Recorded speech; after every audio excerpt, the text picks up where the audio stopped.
Along with individual experts, Surgeon Masters brings you life improvement strategies in 10 minutes. These proven principles and strategies are easy to learn and can be applied immediately, allowing you to practice your best. Here's your host, Jeff Smith.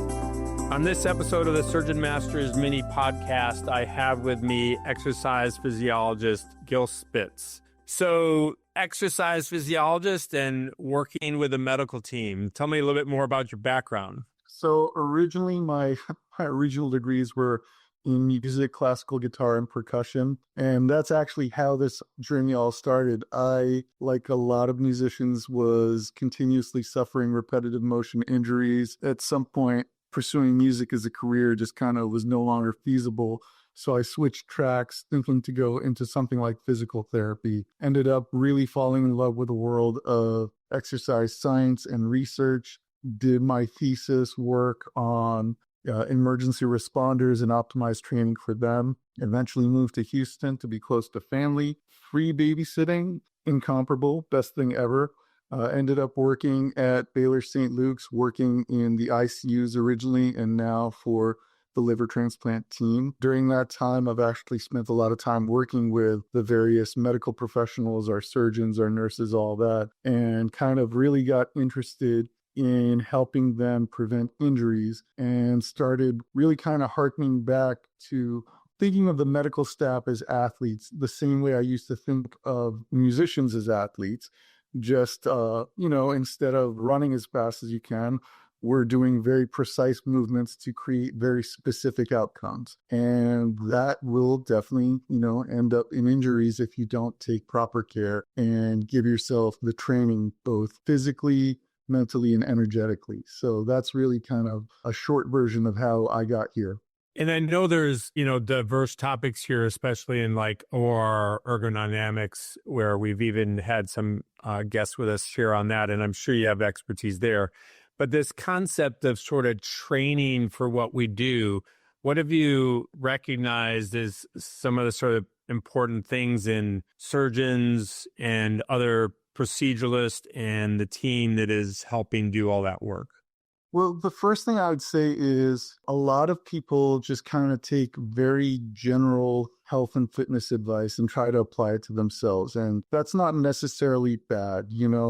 Going for a run on a regular basis, great, it's good for you, but it's not necessarily going to be the optimal thing for helping you in the context of your job. One of the things I tell my patients all the time when they ask me about things like yoga or Pilates or, I tell them those are great, but in the context of you being a transplant patient, my most important concern is building muscle. And yoga and Pilates are fantastic, but they're not particularly efficient at building muscle. Similarly, with surgeons, with surgical staff, you see a lot of people doing things that in general are healthy, but they're not the most efficient way of training them for the rigors of the actual profession. And that's something that I think is really lacking. There's a lot of people that talk about the surgeon as an athlete.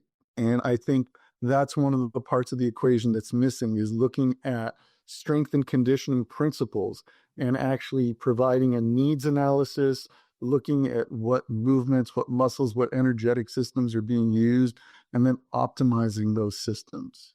Yeah, that's fantastic. And I know that you even kind of you would see that across specialty. You might even see that across, elective surgery versus more emergent or unplanned surgery. So there's a lot of nuance there. Tell us more.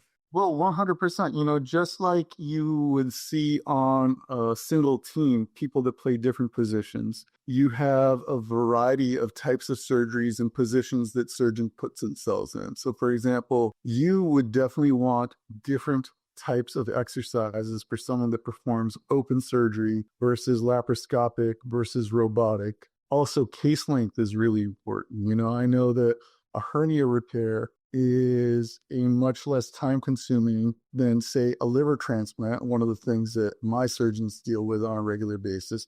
However, you might see several cases stacked up on top of each other. So training for those different situations and understanding the warm up, the cool down, the recovery period. Another thing to really think about is the style of training. Most people, when they do weightlifting, they do something we call linear periodization. So you have 6-week chunk where you do one group of exercises and you're probably going to do 12 to 15 reps of each one, 3 or 4 sets. Then you're going to move into hypertrophy.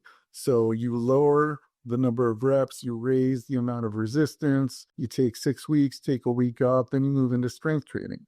This is really good for when you know what's coming at you, when you know when your season is, when your competition is, that sort of thing. But as you alluded to, with emergent surgery, you don't know when that's going to happen. So you need to sort of be ever ready. And in the research that I did with firefighters, EMTs, Coast Guard, that sort of thing, one of the things that we saw was the optimal way to train them was what we would call an undulating regimen. So something where throughout the week or even within a workout, you mix a combination of hypertrophy, strength, endurance, all those things. And you're looking again at training very specific energetic systems for each one of those tasks. Fantastic. And so it's really customization of a training program based upon what you're expecting on your relative day-to-day basis or what you need to be available to do.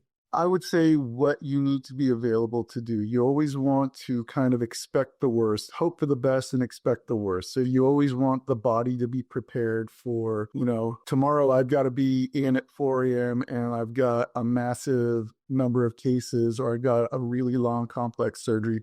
I need to be ready for that. So you always want to have that in the back of your mind. Again, when we were working with the firefighters during my grad work, you just never knew, fire happens at 4 a.m., fire happens at 4 p.m., car accident at 2, car accident at 11.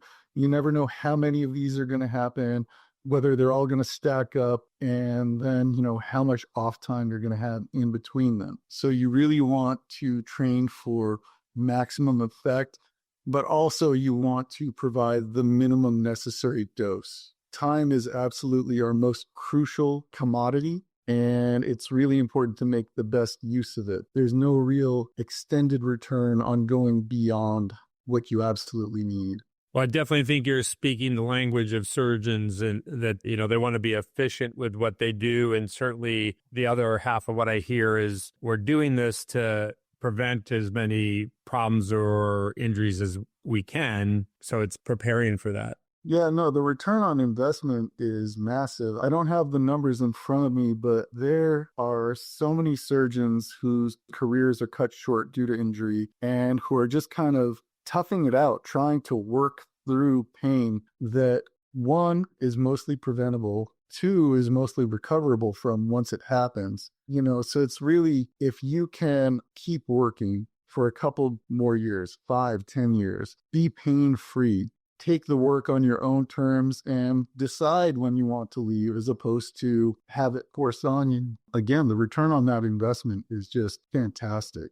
Well, that's great information to share with our audience. And it sounds like we need to be chatting with you again to get some more thoughts and ideas. Just as maybe a round off take home message, anything that you would suggest that our audience do? Absolutely. One of the first things is give yourself an honest body scan. Think about how your body feels, what hurts, where does it hurt, when does it hurt? And then, I would definitely contact somebody who's qualified. I think, looking for somebody who actually has the words exercise physiologist near their name, somebody who's got experience working with tactical athletes would be a really important step. Somebody who can do a needs analysis, again, a really important step. Somebody who will be able to customize exercises to help you maintain your career for as long as possible. Just to throw it out there, I'm easy to find on LinkedIn. Please feel free to contact me. I'm always happy to chat with people and kind of, for lack of a better word, geek out on this stuff as much as possible. Fantastic.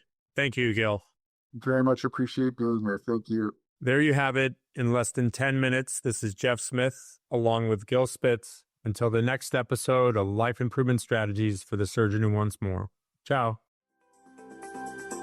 Now, take 10 minutes and put your plan into action to practice your best.